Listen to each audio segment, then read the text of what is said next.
안녕하세요. 오늘도 사연살롱을 찾아주셔서 감사합니다.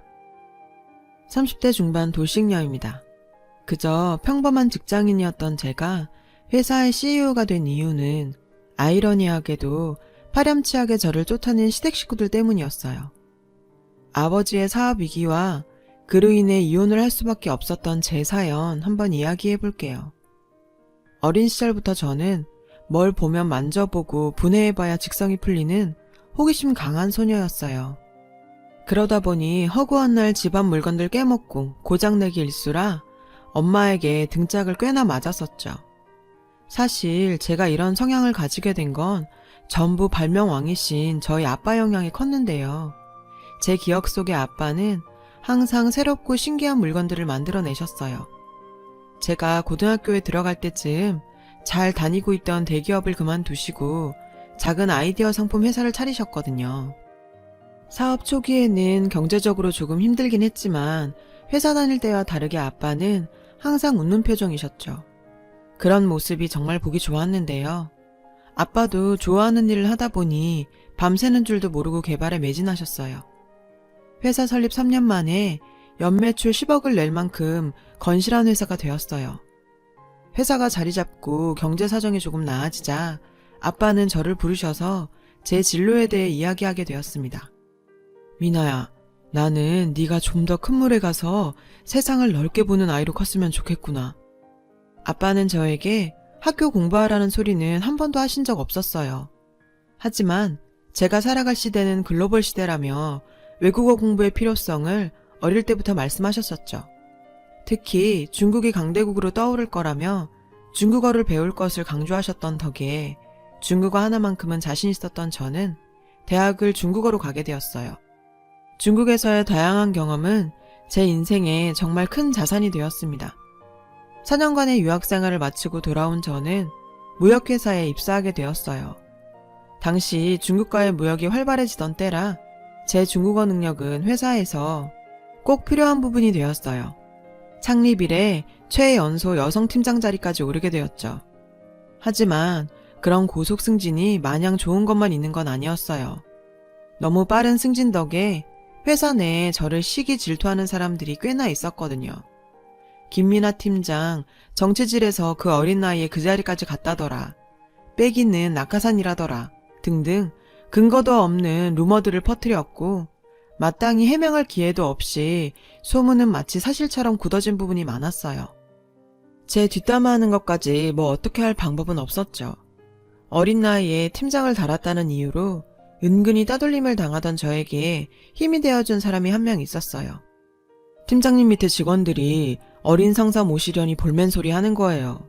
그냥 시기 질투다 생각하고 흘려 들으세요. 저희 팀 대리였던 그는 제가 나이 어린 팀장이지만 저를 항상 존중해줬어요.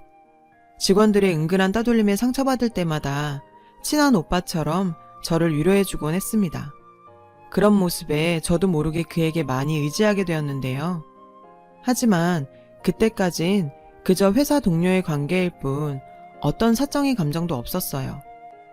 회사에서 마련한 워크숍에서 저희 관계는 이전과는 조금 달라지게 되었어요. 워크숍 후 숙소에서 바베큐 파티를 하기 위해 마트를 가다 지갑을 놔두고 온 걸 알고 숙소로 다시 들어가는 순간 팀원들의 대화를 듣게 되었습니다. 진짜 꼴에 팀장이라고. 나이도 어린 게 팀장님 해주니까 진짜 지가 잘나서 그런 줄 아는가 봐. 낙하산 주제에. 팀장 승진 밀린 뒤로 저에게 악담만 해대던 권 과장님께서는 제 뒷담을 신나게 하고 있었죠. 다른 팀원들도 하하호호 하면서 조롱에 동참하고 있었어요. 평소 제가 뒷담화의 대상이라는 건 알고 있었지만 이렇게 직접 들으니 손발이 부들부들 떨릴 정도였죠. 쏟아지는 눈물을 꾹 참으며 지갑을 가지러 들어가려는 순간 누군가 소리를 버럭 질렀는데요. 사람 없는 데서 이렇게 뒷담화하는 거 부끄럽지 않으세요? 솔직히 말해서 김 팀장님이 능력 있고 일 열심히 하는 건 사실이잖아요. 그러니까 회사에서도 입사도 훨씬 빠른 권 과장님 제끼고 팀장으로 뽑으신 거고요. 제 말이 틀려요? 권 과장에게 팩트 폭격을 날리고 나오던 그는 얼빠진 채 문 앞에 서 있던 저를 보더니 한마디 하더라고요. 들었어요? 저런 비겁한 인간들이 하는 이야기들 그냥 무시하세요. 저를 위해 저렇게 싸워주는 남자라면 평생 믿고 살아도 되겠다는 생각이 들었어요. 그날 이후 저의 적극적인 구애로 저희는 연인관계가 되었습니다. 그렇게 6개월간의 짧은 연애를 하고 저희는 결혼하게 되었죠. 사실 결혼하기 전에 1년은 만나봐야 하지 않냐는 주변의 만류에도 불구하고 빠르게 결혼을 선택한 데는 시어머니의 영향이 컸어요. 시어머니께서는 평소 사업하는 집안과 사돈 맺는 게 소원이었다면서 상견례도 하기 전부터 저희 집에 과일 바구니를 들고 찾아오셨는데요. 어머, 사돈, 선남선녀가 만난다는데 더 미뤄서 뭐 하겠어요? 빨리 결혼시키는 게 어떠세요? 너무 적극적인 시어머니의 행동에 저희 부모님은 당황하긴 했지만 시어머니의 모습을 보니 딸이 시집살이는 안 하겠다 싶어서 결혼을 허락하시게 되었습니다. 시어머니의 친구분들 중에 사업하시는 분들이 많다 보니 늘 사업하는 집안을 부러워했다고 하더라고요. 그 때문인지 결혼 후 저희 집안 사업은 시어머니의 자랑거리가 되었죠. 동서엄마, 며느리 집 사업한다면서? 그래, 우리 사돈도 사업하셔. 우리 며느리 외동딸인데 나중에 회사 물려받지 않겠니? 친구들과 모임에서도 여지없이 저희 집안 이야기로 친구들의 부러움을 받는데 한껏 신나하셨어요. 늘 친구들 모임하면 저를 불러서 자랑하시곤 하셨죠. 가끔은 제가 민망해질 정도로 아빠나 저를 추켜 세우셔서 난감할 때도 있었지만요. 하지만 이런 행복도 그리 길게 가지는 못했어요.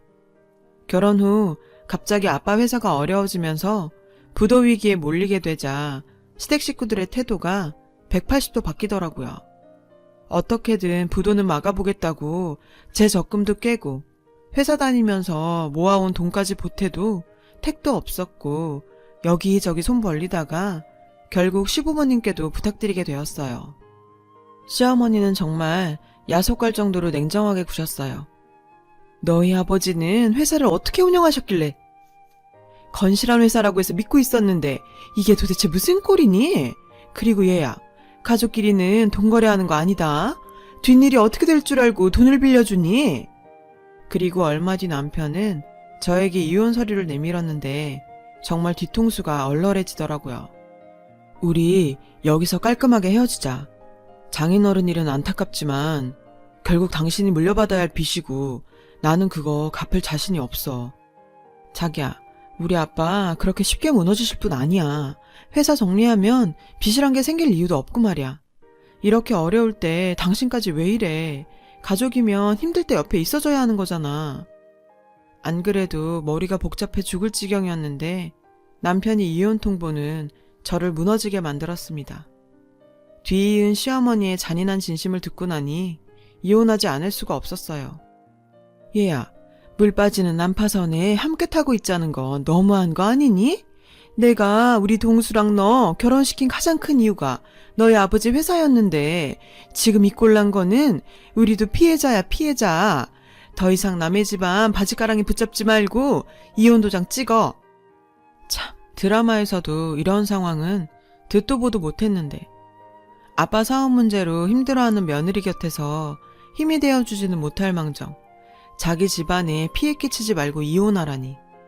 어려운 상황이 되어보니 누가 진짜 내 편이고 남의 편인지 알 수 있더군요. 저는 두말 없이 이혼 서류에 도장 찍었어요. 그렇게 저는 결혼 2년 만에 쫓겨나듯이 이혼하게 되었죠. 회사 문제만으로도 스트레스 받고 있던 아빠는 자신 때문에 딸이 이혼했다고 자책하시며 힘들어하셨고요. 정말 저렇게 두다간 무슨 큰일이라도 날 것 같아서 아빠 옆에서 힘이 되어드리기 위해 앞날이 보장되었던 회사 생활을 정리하고 아빠 일을 돕기로 결정했어요. 퇴사 이후 아빠 옆에서 일을 시작했습니다. 어찌어찌 부도 위기는 넘겼지만 정말 막막하기 그지 없었어요. 경영 위기를 겪으면서 회사 이미지도 엉망이 되고 거래처들도 다 등을 돌린 상황에서 창고에 재고만 쌓여가고 있는 상황이었죠. 정말 한숨도 못 자고 몇 날 며칠을 고민한 끝에 중국 유학 시절 알고 지내던 친구에게 조언을 얻어 중국 거래 사이트에 저희 물건을 올려보기 시작했습니다. 하지만 기대와 다르게 하루에 주문이 한 건도 안 들어온 날이 더 많을 정도였어요. 아빠도 점점 지쳐가고 가치가 더 떨어지기 전에 회사라도 정리해야 되는 게 아니냐는 말이 나올 때쯤 기적 같은 일이 벌어지기 시작했는데요. 미나야, 이게 무슨 일이니? 주문이. 흥분된 아빠의 목소리에 눈 비비면서 휴대폰을 본 순간 저는 정말 기절할 뻔했어요. 주문 건수가 5,000건? 이게 무슨 전산오류라도 생긴 건가 싶었어요. 컴퓨터를 확인한 결과 정말 5,000건의 주문이 들어와 있었고 실시간으로도 계속 주문이 들어오고 있었죠. 자초지종을 알아보니 중국에서 인기 있는 SNS 스타가 한류 덕에 저희 제품을 소개한 것이었어요. 광고비 한 푼 안 쓰고 중국 전역에 알려지게 되었는데 정말 사람 인생 운칠기삼이라더니 창고에 가득 쌓여있던 재고는 3일도 안 되는 시간에 동이 나버렸습니다. 저희 공장 생산력으로는 도저히 감당하기 어려울 만큼 주문이 밀려들었어요. 이런 천재일우의 기회를 놓치고 싶지 않았던 저는 아빠와 고민 끝에 현지에서 직접 생산할 공장을 섭외하기 위해서 중국으로 날아갔어요. 한국도 아닌 중국에서 갑작스럽게 공장을 섭외하는 건 쉬운 일이 아니었지만 저는 중국에서 관씨가 얼마나 대단한 힘을 가진지 알고 있었죠. 대학 동기부터 모임하던 친구들에게까지 연락을 싹 돌렸습니다.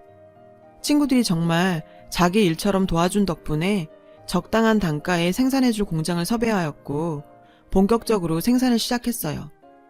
그 결과는 그야말로 대박이었어요. 정말 중국의 14억 인구의 힘은 대단하다는 걸 또 한 번 느끼게 되었던 것이 아빠 회사가 최전성기에 벌던 1년 매출을 한 달이면 벌 만큼 중국에서 큰 성공을 거두게 되었어요. 연 매출 100억을 찍는 날 아빠께서 본인은 제품 개발에만 힘쓰겠다며 회사 경영을 저에게 물려주셨고 저는 33살의 나이로 회사 CEO가 되었는데요. CEO가 된 후 제 삶은 1년의 반 이상은 중국에서 보낼 만큼 바쁜 생활을 했어요. 어느 날 아버지 생신에 맞춰서 한국으로 돌아온 저는 선물을 사러 백화점을 들렀는데 익숙한 누군가가 저를 부르더군요. 너 혹시 미나니? 어머, 오랜만이구나. 돌아본 그곳엔 전 시어머니와 젊은 여성분 한 분이 서 있었어요. 아, 네, 오랜만이네요. 너는 아무리 전 시어미라고 해도 그런 떨떠름한 태도는 뭐니? 행색을 보아하니 너희 아버지 회사 망하고 고생 좀 한 것 같구나. 인사해라. 이번에 동수랑 재혼하게 될 내 새며느리다. 제가 공항에서 바로 나와서 추리링에 모자 푹 눌러 쓰고 갔었거든요. 저를 위아래로 훑어보더니 기어코 악담 한마디 하시는 거예요. 왜 전남편 재혼 상대까지 인사를 시키는 건지. 저런 인간 더 이상 상대하기 싫어서 무시하고 지나가려는데 둘이서 저를 보면서 낄낄대면서 웃는 모습을 보니 참을 수가 없더라고요. 에휴, 당신 같은 인간이랑 다시 말하기 싫어서 그냥 지나가려고 했는데 아가씨, 이 인간들이 어떤 인간들인 줄 알고 결혼하려는 거예요? 내가 왜 그 남자랑 이혼한지 이야기 안 해주던가요? 그건 그쪽이 바람피다 걸려서 쫓겨난 거 아니에요? 염치가 있으면 사람이 그러면 안 되죠. 무슨 뚱딴짓 같은 소린지. 내가 바람을 펴? 혹시 그쪽 집도 사업해요? 이 아주머니 사업하는 집안 엄청 좋아하는데 우리 아빠가 자수성가해서 존경스럽니 뭐니 하더니 회사 조금 어려워지니까 바로 피해주지 말고 이혼하라던데요. 그래서 이혼했어요. 제가 염치 없을 일 있나요? 제 이야기를 듣더니 그 아가씨의 얼굴은 당황한 듯 울그락불그락 했어요. 전 시어머니 역시 당황한 듯 자리를 뜨려고 하더라고요. 너 지금 무슨 소리 하는 거니? 지금 너희 회사 망했다고 우리 아들한테 누명 씌우는 거니? 얘야, 가자. 잠깐만요. 어딜 가시게요? 제 이야기 아직 안 끝났어요. 사람 불러 세웠으면 그 사람 얘기도 들어야죠. 나 당신한테 고마운 거 있어요. 당신들 덕에 제가 이렇게 살고 있으니까요. 여기요. 제 명함이에요. 대표 이사직이 박힌 제 명함을 건네자 놀란 토끼눈이 되더니 말까지 더듬거렸는데요. 대표이사? 네가 어떻게 해? 너희 회사 망한 거 아니었니? 내가 분명 확인했을 땐 회사 이름도 없어졌던데? 당신 아들이 얘기 안 하던가요? 저 아버지 회사 물려받아서 이름도 바꾸고 중국으로 진출해서 사업 잘하고 있네요. 안타까우시겠어요. 그렇게 꿈꾸던 CEO 며느리를 자기 손으로 내쫓았으니. 안 그래요? 손까지 부들대면서 서 있는 그 여자의 모습을 보고 있으니 정말 속이 후련해지더라고요. 그리고 당신 아들 나한테 전화 좀 그만하라고 해요. 뭘 후회하고 있니 많이 엄마 때문에 자기 인생 망쳤니 뭐니 하면서 자꾸 전화해야 되는데 결혼 앞두고 예비 신부한테 예의가 아니죠. 제 말이 꽤나 충격적이었는지 그 여자분은 붙잡는 전 시어머니를 내팽겨치고 그냥 가버리더라고요. 그분도 나중에는 저한테 고마워할 거예요. 저딴 집안이랑 안 엮이게 해준 걸 말이에요. 저 인간들에게 배운 건 한 가지 있어요. 잘 나갈 때 살랑살랑 거리는 사람이 내 편이 아니라 어려울 때 내 옆에 있어주는 사람이 진짜 내 편이라는 거요. 사람이 정말 염치도 없는 건지 아들 한번 시모 한번 전화를 해대는 통에 번호를 바꿔야 하나 고민까지 들 정도입니다. 이혼 후 나만 잘 살면 된다고 복수하고 싶은 마음은 없다고 생각했는데 그래도 그렇게 만나 내가 잘 살고 있다는 걸 보여주고 나니 가슴 한켠에 먹먹하던 무언가가 없어진 기분이에요. 저도 그렇게 하고 싶은 마음이 알게 모르게 있었나 봐요. 이제 정말 훌훌 털어버리고 아빠와 같이 다시 한번 제 인생을 시작해 보렵니다. 긴 이야기 들어주셔서 감사합니다. 복 받으실 거예요. 여러분, 사연 댓글에 응원과 현명한 조언 부탁드려요. 좋아요와 구독은 저에게 큰 힘이 됩니다. 오늘도 좋은 일 가득하세요.